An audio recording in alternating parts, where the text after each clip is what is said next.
Hello and welcome back to Boxing Social in association with Betfred. My name is Ayman. We've just concluded the weigh-in. Josh Taylor, Jack Catterall with me, featuring on the undercard for the Scottish area title is the one and only, the green-haired monster, Jay McFarlane. Jay, how's life treating you? Life's treating me well, mate, especially this week. I'm in a very good headspace with. I'm very happy with everything that's going on at the minute. Can't complain, mate. Can't complain. How are you? Yeah, I'm not too bad. Thank you for asking. Always nice when a fighter asks that as well. So much appreciated. But Jay, talk to me first of all about the garb. You've been quite stylish coming into this fight, but you came out in war paint today. Talk to me about that. I'm going to war. I'm quite stylish as it is, you know. Everybody's talking about the way I was dressing as he's showing up to cameras. I dress like that day to day. I just dress differently. You know what I mean? I'm myself. I'm me. But tomorrow night I go to war. I come out with a war paint. Because this is it. This is it. It's coming. He can't run now. He can't act the big man now. I'm coming for him. Jay, you tried to, in the lead up to this fight, you tried to speak to him, tried to approach him. What kind of happened there? I tried to speak to him twice and he just kind of turned his nose, just being arrogant, mate. I don't like arrogance, you know. But you know, you can't do anything about it, you know. If you're nice to someone and they're a prick back to you, one time is a mistake, two times they're a fool, three times it's made us a cunt, you know what I mean? And I won't be made a cunt of, so, nah, you know, he's not getting the nice Jay anymore.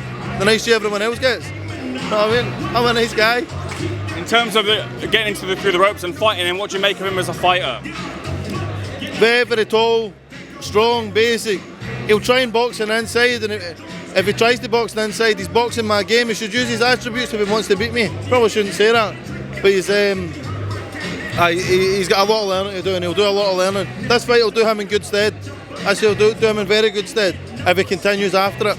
How about your stead? If you win this, where does it put you? I win this. I've already spoke to Ben Shalom. He's there. I'm getting a contract if I beat him. I'm taking Nick's contract actually. Sorry, mate. Jay, let's take a quick look at the main event. How do you see that going? You know, it's a hard one. It's a hard one to call. You know, people are very, very much underestimating Jack Catterall. Jack Catterall trained with us a couple years ago, and he's one of the best talents I've ever seen in a gym. But Josh Taylor's different gravy. Josh Taylor's possibly one of the best fighters to come from Britain, not just Scotland. You know, ever. He's a very, very special talent. But sorry, mate. You're right. He's a very, very special talent. I think it's going to take a very, very good Jack Catterall to beat him. But I don't see anyone on the planet beating Taylor, and that includes, do you know what? Includes your likes of Terence Crawford and things. I think Taylor's too big. He's too awkward. He's not too awkward. He's too polished, and he's the perfect fighter. You know what I mean? So you had a terrible last year, I think it was, in terms of stuff outside the ring. Now, are you 100%? Are you good in terms of coming to this one now?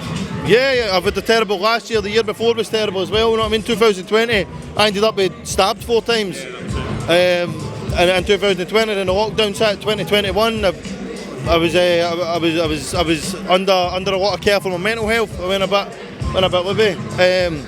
But you know what? We're here now, and I feel great. You know, my head's clear. But the opportunity's been presented in front of me. It's pretty much saved my life, mate. I was in a bad way. You know what I mean? I've been offered this at Christmas time. The only Christmas present I still got. That's the fuck holidays. But it was a great Christmas present to be told I'm going to be on the main event. You know, I came here. The first time I came to the Hydro was to watch Josh Taylor win his gold medal at the Commonwealths. And now I'm on his undercard, you know what I mean? Chief support on the undercard. That to me, that's a dream coming true, you know what I mean? You know, I'm feeling great just now, but I'm feeling great. I've had a bad 2 years, but for the 2 years, you know, I made a few bad calls, but that's where I get on my good judgment, you know what I mean? Good judgment comes from experience, and experience can only come from bad judgment, and I've made all the bad calls, I've gained the experience, and now it's put me in good stead. Jay, tell me what happens on Saturday night, and also, if and when, from your point of view, you get the win, what message will it send to the other heavyweights in the British landscape? I'm not really interested in what message it sends to anyone, but Saturday night I'm going to win via stoppage. I can outpoint him. I'm very, very capable of it, but I will stop him. Jay, I wish you all the best. A pleasure to speak to you. Thanks so much for speaking to Boxing Social.